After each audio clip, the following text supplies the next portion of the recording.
Երբեմն հաղթանակը չի ներվում։ Իմ հաղթանակը իմ հետ տարել եմ բանտ, ես ինչ չէի կարող թույլ տալ ժողովրդի տված քվեն հանեի աճուրդի։ Ձեր ոչը արժեցավ 2 տարի 7 ամիս ազատազրկում։ Վանաձորում տեղական ինքնակառավարման մարմինները չեն գործում, ինչպես պիտի գործեն սահմանադրության օրենքներին համապատասխան։ Ոչ թե քվեի ուժով, այլ նշանակվել են։ Ինչպես ընդունենք հիմնարկի տնօրեն։ Ինչպես Սովետական միությունում։ Սամվել Կարապետյանի ցանկացած ելումուտ հասարակության մեջ առաջացնելու է ալիքային ռեակցիա եւ այդ մարդու կերպարը հենց ժողովրդական լիդերի կերպար է եւ շփումների առումով եւ նրա ճկունության առումով Սամվել Կարապետյանի տղամարդկային արժանապատվությունը որևէ նյութական արժեքի հետ փոխարինվող չէ, ինքը նյութապաշտ չէ, որ գույքը, ֆինանսը ինքը առաջնահերթ ինչ-որ դասակարգման մեջ մտցնի եւ արժանապատվությունն ու այսօրվա իր բռնած գործը ստորադասի նյութականին, հետեւաբար ես կասկած անգամ չունեմ, որ Սամվել Կարապետյանը հետ քայլ չունի։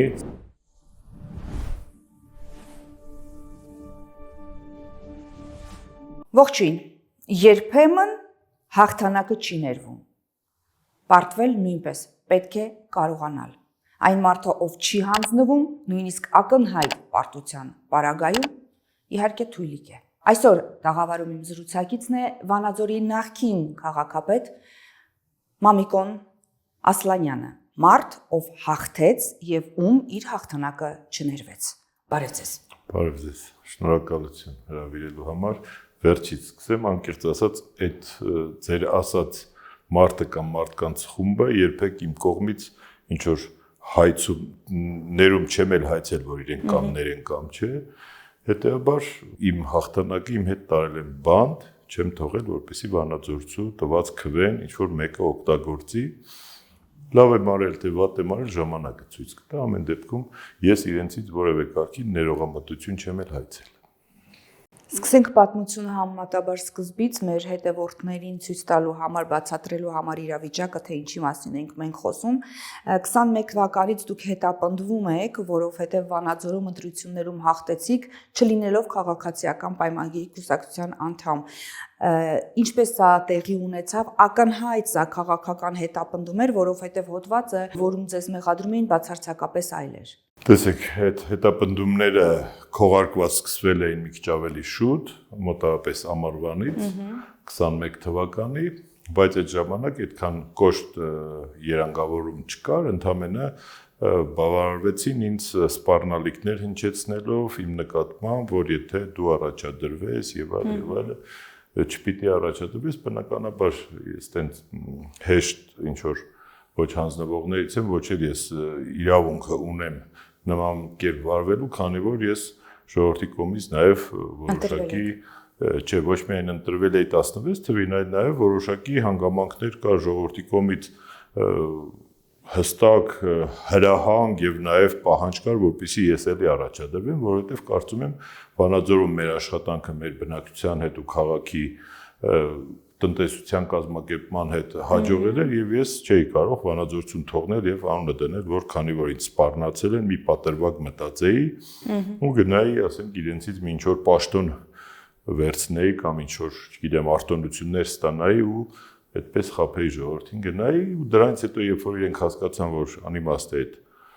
ինձ հետ բանակցությունները կամ այդ ոճով խոսելը, ես հայտարարություն արեցի, որ մասնակցելու եմ, հենց անմիջապես իմ հայտարարությունից հետո իմ հանդեպ միջև այդ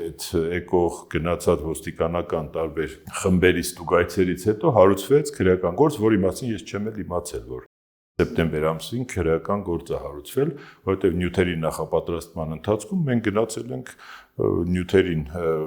այսպես ասած, մենք բացատրություններ ենք տվել ու մտածել ենք, որ որևէ քրեական հեռանկար չունեցող գործերի մասին է եկել հանգիստ մեր աշխատանքով ենք զբաղվել,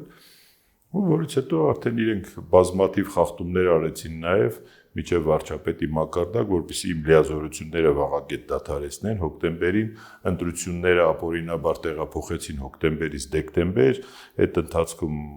գյուղական համայնքներ խոշորացրեցին, միացրեցին Վանաձորին, այսպես ասած, ենթադրյալ առավելություն ստանալու գյուղական ձայների հաշվին, Եվ դեկտեմբերի ընտրություններում բնականաբար, ինչպես արդեն հայտնի է եւ կա փաստը, մենք ես իմ թիմով ընտրություններում գրանցեցի հաջողություն եւ արդեն պարզ էր, որ դե ֆակտո հաղթանակը երկու շաբաթ հետո ավական նույնիսկ վերածվելու արդեն դե յուրե պաշտոնը ստանձնելու իրավական արդեն հաղթանակի, բայց ցավոք սրտի թե չգիտեմ բախտի բերմամբ թե ճակատագրով թե այդպես էլ պիտի լիներ, այս մարդկանց հետ իհարկե միջև այդ խոսակցություններ, բանակցություններ, իրենք կրկին առաջարկություններ, որ մեզ միացի կամ մեր հետ կոալիցիոն հուշագիր ստորագրվի եւ այլ, բնականաբար ես մերժեցի, իհարկե աշխատանքային համագործակցության շրջանակում ես իրենց հետ նաև աշխատել եմ, այնպես չի որ հիմա ես ասում եմ որ ի պաշտոն է, պաշտոնի վրա։ Իհարկե, որպես համայնքային ներկայացուցիչ, համայնքային իշխանության շփումներ եւ այլ եղել են, որևէ խնդիր չեմ տեսել, բայց քաղաքական համագործակցությանը եւ այդ ոճով, որ իրենք ընտրությունները տարան, քարոզարշավը այդ կոշտուկոպիտ ժողովրդին ահաբեկելու, մարդկանց գործից հանելու, լայքերի պատճառով գործից հեռացնելու եւ այլ, այդքանից հետո կներեք ես ինչ չէի կարող թույլ տալ ժողովրդի տված քվեն հանեի աճուրդի։ Իրենք էլ բնականաբար ինձ զգուշացրել են, որ sense տենենց կալանավորեն քեզ այն քրեական գործ կա հարուցած եւ այլ, ես էլ անկեղծ ասած այնպես չի որ կալանավորման համար խելքից ծերը գնել, բայց դե ուրիշ տարբերակ էլ չունեի։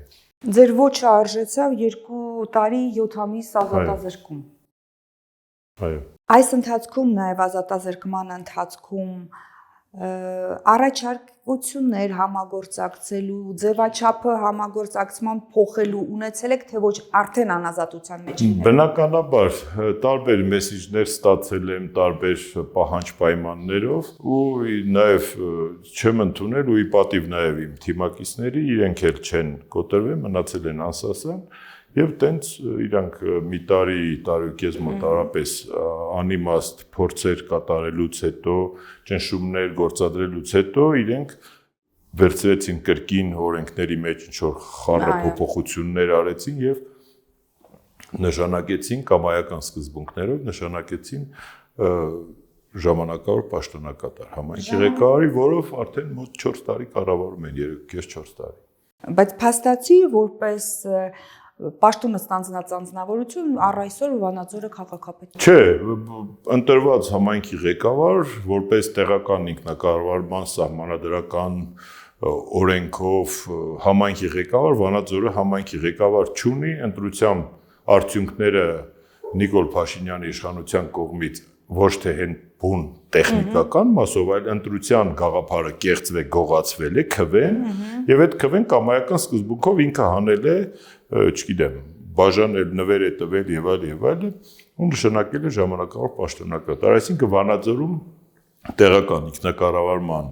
մարմինները չեն գործում, ինչպես պիտի գործեն սահմանադրության օրենքներին համապատասխան։ Ոչ թե քվեի ուժով, այլ նշանակվել են, ինչպես ընդունենք հիմնարկի տնօրեն։ Ինչպես սովետական միությունում։ Պարոն Ասլանյան, այսօր էլ իրավիճակը այդպիսին է։ Մենք ունենք բազմաթիվ օրինակներ, երբ ընդդիմադիր հայացքներ ունեցող առաջնորդներ իրենց համայնքներում, քաղաքներում հաղթում են եւ նույն սցենարն է գործում։ Եվ հենց այս պայմաններում մենք պատրաստվում ենք արդեն հունիսին գնալ ընտրությունների, այս պարագայում ում հետ ենք մենք ընտրությունների գնում։ Դե մենք մեր ժողովրդին առաջարկություններ ենք արել, կարծում եմ։ Նու այս ընտրությունը ունի նախապատմությունը նաև, այսինքն նախորդ տարիներին եղել են պայքարի տարբեր ձևեր, որոնք չեն հաջողել, որոնք չեն ստացվել, իշխանափոխության չեն հանգեցրել եւ օրինական ճանապարհով, սահմանադրական ճանապարհով հանգել են հերթական հանգրվանին։ Եվ բնականաբար եւ երկմտանք կա, եւ կասկածներ կան, եւ չգիտեմ, բայց ամեն դեպքում հանձնվել չկա, որովհետեւ պիտի այնպիսի պայմաններ դնել ժողովրդի առջև, այսինքն ժողովրդի հետ քարոզչական այն աշխատանքը տանել, որ ակնկալվելիք հաղթանակը լինի աներկբա եւ անկասկած, որպեսզի որևէ մեկի մտքով չանցնի այդ ընտրությունների արդյունքների հետ անել այն, ինչ արել են Վանաձորում, Գյումրիում, Մասիսում եւ տարբեր Ալավերդիում եւ տարբեր այլ համայնքներում։ Հետեւաբար այստեղ կարծում եմ ավելի շատ մեր ընդդիմադիր ճակատի, թե քարոզչական աշխատանքների ժողովրդի հետ բացատրական մեծ աշխատանքները պիտի բերեն հանգեցնեն այնպիսի հաղթանակի, որ այդ հաղթանակը որևէ կերպ կասկած չհարուցի ուղղակի։ Կեղծել հնարավոր չլինի։ Այո, անիմաստ լինի կեղծելը, ոչ թե հնարավոր չի։ Միշտ զեղծարարի համար տարբերություն չկա, ինչն է կեղծում, ինչ չի կեղծում, ուղղակի անիմաստ լինի նույնիսկ կեղծելը։ Պարոն Ասլանյան, դուք միացել եք Ուժեղ Հայաստան կուսակցությանը, ինչու հենց այս կուսակցությանը, որովհետև ընտրությունների նաև այլ ընդդիմադիր ուժեր են մասնակցում, ում հետ նույնպես համագործակցության փորձ եք ունեցել, այսօր արդեն ներկայանում եք Ուժեղ Հայաստան կուսակցության անդամ, ինչու եք միացել հենց այս կուսակցությանը։ Նախ իմ միանալը ունի իր օբյեկտիվ եւ սուբյեկտիվ պատճառները։ Ես նախ վանաձորցի եմ, լոռեցի եմ, Սամվել Կարապետյանին, ընդհանրապես Կարապետյանների ընտանիքին գիտեմ տասնամյակներ շարունակ իրենց կատարած աշխատանքներով Սամվել Կարապետյանի անվան հետ կապված ընդհանրապես իր հետ կապվող, առնչվող երևույթներին ես ծանոթ եմ եւ գիտեմ, որ իրեն պիտի հավատալ, որովհետեւ այդ մարդու գործը, խոսքը ունի արժեք ու դա այնպես չի, որ ինքը երբևէ իր կյանքի ընթացքում որևէ մեկի նկատմամբ կամ ինչ-որ խմբերի նկատմամբ պարտավորվածություն է ունեցել, իր ներքին մղումները եղել են հայրենասիրական, որը ես անձամբ տեսել եմ ու նաև Հայաստանի Հանրապետության տարբեր բնակավայրերում, Արցախի մեր հայրենակիցների նկատմամբ նրա ուշադրությունը, եկեղեցու նկատմամբ նրա ուշադրությունը, ես անունը բարեգործություն չեմ ուզում դնել, որովհետև դա իսկական հայրենասիրություն է, բարեգործությունը մեր ժամանակներում կարծես թե ընդունված է, որ դրա մասին պիտի անպայման խոսվի, դրա մասին ֆիլմեր նկարահանվի, չգիտեմ ինչ արվի, ես նույնիսկ ներսից տեղյակ եմ, որ Սամվել Կարապետյանի վերաբերյալ, նրա կատարած աշխատանքների վերաբերյալ նոր ցանկանում են նյութեր գտնել այս կամ այն աղբյուրներից, որ հավաքեն գոնե մեր բնակչությանը ներկայացնեն, որ այս մարդը երբևէ չունենալով քաղաքական նկրտումներ, քաղաքականություն մտնելու որևէ ցանկություն, բայց ստիպված հաշվի առնելով մեր երկրի, մեր ազգի, մեր պետության, պետականության ներկայիս վիճակը, մեր առջև կանգնած խնդիրների բազմազանությունը եւ նաեւ իր դեպքում որպես հոգեվոր մեր դասի, մեր եկեղեցու ամենամեծ մեկենասներից մեկը իր դեպքում նաև արդեն կարմիր գիծը դարձավ եկեղեցու նկատմամբ ոտնձգությունները վերջին շրջանի, որը նման մարդուն, որը իր ստեղծագործ, ստեղծարար, շինարար աշխատանքը, գործունեությունը, այսպես ասած, թողնում է հիմա եւ իր ծառայություններն է առաջարկում մեր երկրին, մեր պետությանը, այդ մարդու նկատմամբ ուղղակի զուտ մարդկային առումով ես չէի կարող անմասն մնալ այս process-ներից ու նաեւ հենց իր ձերբակալման օրվա երեկոյից, երբ որ արդեն ոստիկանական ուժերեն ես գտնվել եմ իրենց բակում որպես համերկրացի, որպես սրտացավ մարդ, նաև որպես այդ ռեժիմի կողմից քաղաքական հետապնդումների ենթարկված անձ, առաջի օրից եղել եմ այնտեղ, դեռ քաղաքական որևէ process չկար, իսկ միանալը բնականաբար նաև իմ պիտանելիությունը որոշակիորեն նաև ուժեղացնելու, որոշակիորեն իմ լուման նաև որպես քաղաքացի, որպես մարդ, որպես երկու անգամ ընտրություններում հաղթած, փորձ ունեցող, ես էլ իմ ինչ-որ համեստ մասնակցությունը որպեսզի ունենամ թիմի ամրապնդման, թիմի աշխատանքների եւ նաեւ իմ մասնակցությունը չբացառեմ ու ժողովրդի լեզվով ասած կպնեմ այդ գործին, որովհետեւ այդ գործը շատ արդար գործ է, շատ ճիշտ գործ է ու Սամվել Կարապետյանը իր ասած որևէ խոսք օդում չի թողնելու, դրանում ես գոնե համոզված եմ ոչ թե որպես քաղաքական մարդ, այլ որպես մարդ, որը տղամարդու խոսքին հավատում է ու չի կասկածում այդ մարդու վրա։ Դուք կոմպրոմիսի չգնացիք, չնայած ազատազրկմանը եւ արդեն սեփական փորձով ինչ կարող եք ասել մարդուն ում ազատազրկում են, հետապնդումներ են կազմակերպում տարբեր լծակներ օգտագործելով, արդյոք հնարավոր է նաեւ նույնը անում են Սամվել Կարապետյանի հանդեպ մտափոխել մարդուն, կոտրել, մտադրությունից ետ պահել, այն որ այսօր Սամվել Կարապետյանը անազատության մեջ է, սեփական փորձով նույն կերպ էլ ձեզ հետ են վարվել, սա կարող է իրավիճակը փոխել մտադրությունների առումով։ Կներեք, ես կարծում եմ ու ես համոզված եմ, որ Սամվել Կարապետյանի տղամարդկային արժանապատվությունը, որևէ նյութական արժեքի հետ փոխարինվող չէ, ուստի նա նաև իր փորձով ցույց տվեց, որ հայաստանյան իր ամենամեծ ակտիվը այս մարդիկ մեր բոլորիս աչքի առաջ գողացան, չգիտեմ անունը ինչ դրեցին, ամեն դեպքում այդ ակտիվները տարան, հիմա իրենք են օգտագործում Սամվել Կարապետյանի ֆինանսներից, իրենք են սնվում, վճարվում ու մի բան էլ Սամվել Կարապետյանի դեմ հակաքարոզչություն են իրականացնում այդ մարդու տված փողերով, իսկ Սամվել Կարապետյանի որոշակի տուն ու տեղը իր որոշակի իրեն ճանաչելով ու հասկանալով ես գիտեմ, որ ինքը ինչքան էլ որ նյութական հաջողությունների հասած լինի, ինքը նյութապաշտ չէ, որ գույքը, ֆինանսը ինքը առաջնահերթ ինչ-որ դասակարգման մեջ մտցնի եւ արժանապատվությունն ու այսօրվա իր բռնած գործը ստորադասի նյութականին, հետեւաբար ես կասկած անգամ չունեմ, որ Սամվել Կարապետյանը հետ քայլ չունի, Սամվել Կարապետյանը գնալու է այնքան ինչքանով որ կարողանալու ենք բոլորս ու դեռ մի բան էլ ավելի։ Դուք որպես վանաձորցի արդյոք տեղյակ եք Վանաձորում տրամադրվածությունները սպասվող ընտրությունների հանդեպ բնակչությունը հիմնականում ինչ կերպ է տրամադրված, ընդդիմադիր հայացքների տեր են, հաշվի առնելով, որ ձեզ են ընտրել մի քանի անգամ։ Վանաձորը շատ նուրբ զգացողությունների քաղաք է, Վանաձորը երբեք ինչ որ ագրեսիա չի դրսևորում, բայց վանաձորցին միշտ կատարում է խելացի ու ճիշտ ընտրություն, վանաձորցիների տրամադրությունները մենք կստուգենք, կշոշափենք քարոզարշավի ընթացքում, կարծում եմ վանաձորցիները մի շարք հանգամանքներ հաշվի առնելով պիտի իրենց առավելությունը գերակշռությամբ տան Սամվել Կարապետյանի ուժին,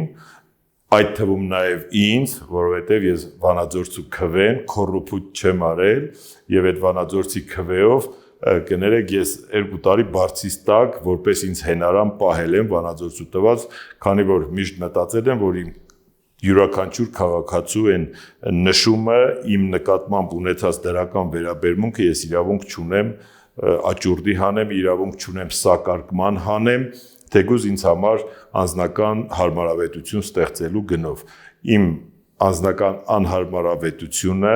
ես նախընտրել եմ վանաձորցու քվեն չփոխելու հետ։ Ուստի ես կարծում եմ մենք դեռ առիթներ կունենանք վանաձորցիների հետ անձնական զրույցների, խմբային զրույցների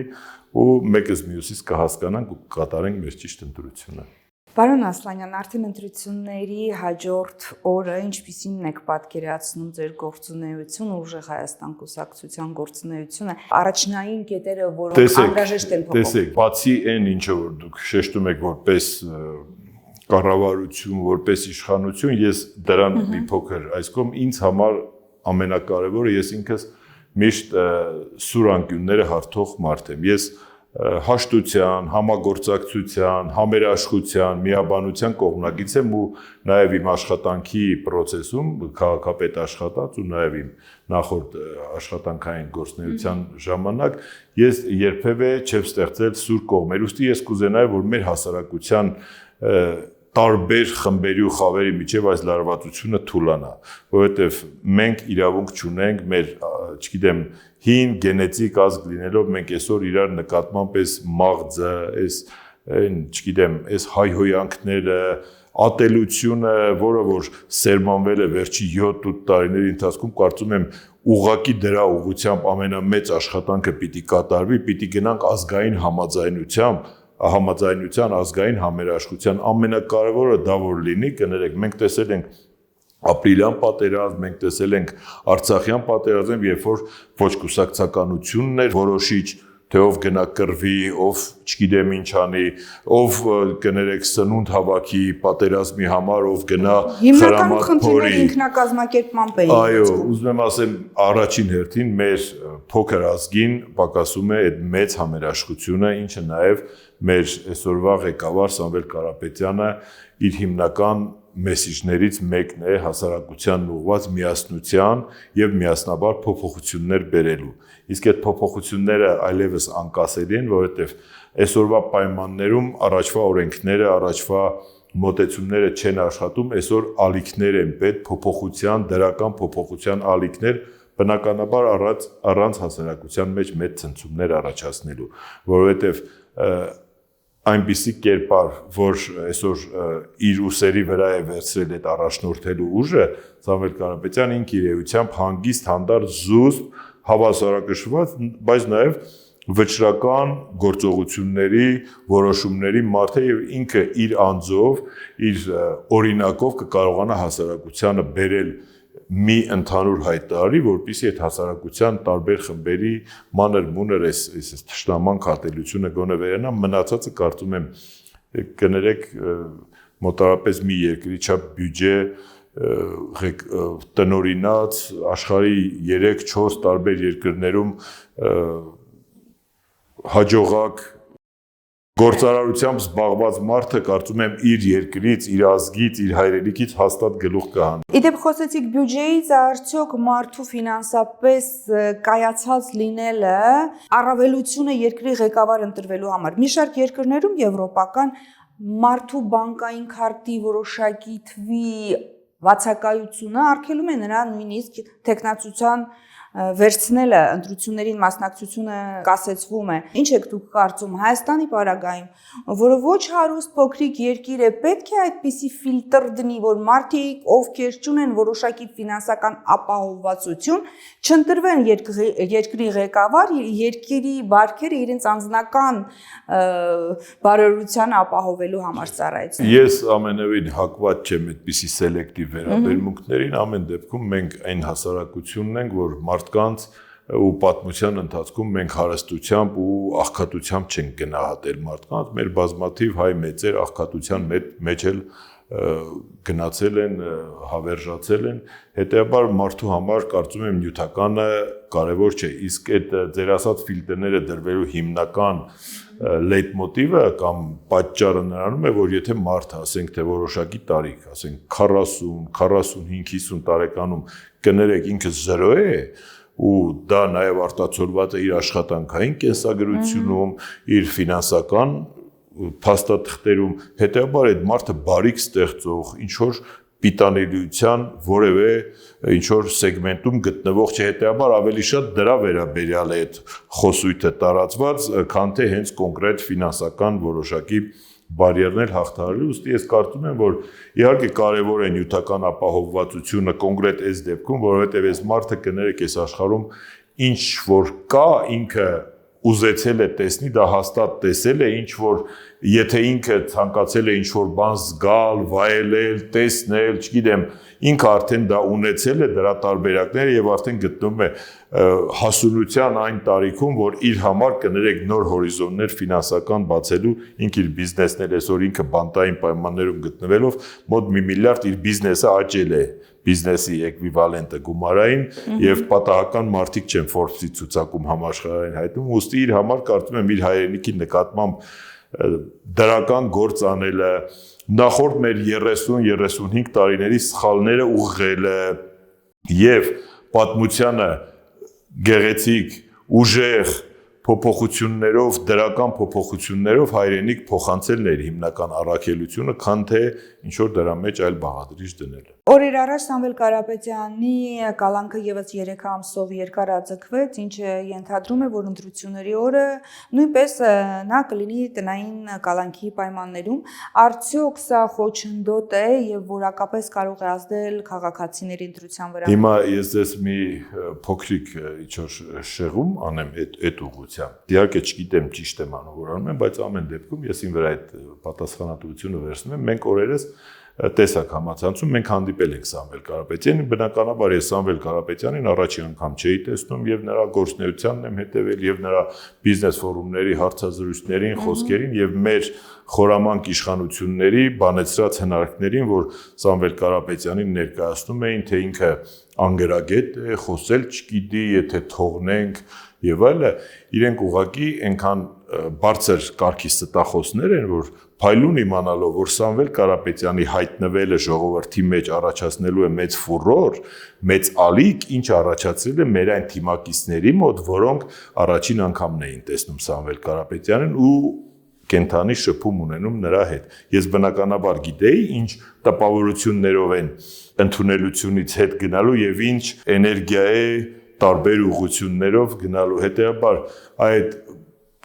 ժուլիկ խորամանկությունը, որ իրենք բանացրեցին, եւ այդ ամենով հանդերձ Սամվել Կարապետյանին պահում են կալանքի տակ, ես ձեզ հավատացնում եմ, Սամվել Կարապետյանի ցանկացած ելումուտ հասարակության մեջ առաջացնելու է ալիքային ռեակցիա եւ այդ մարդու կերպարը հենց ժողովրդական լիդերի կերպար է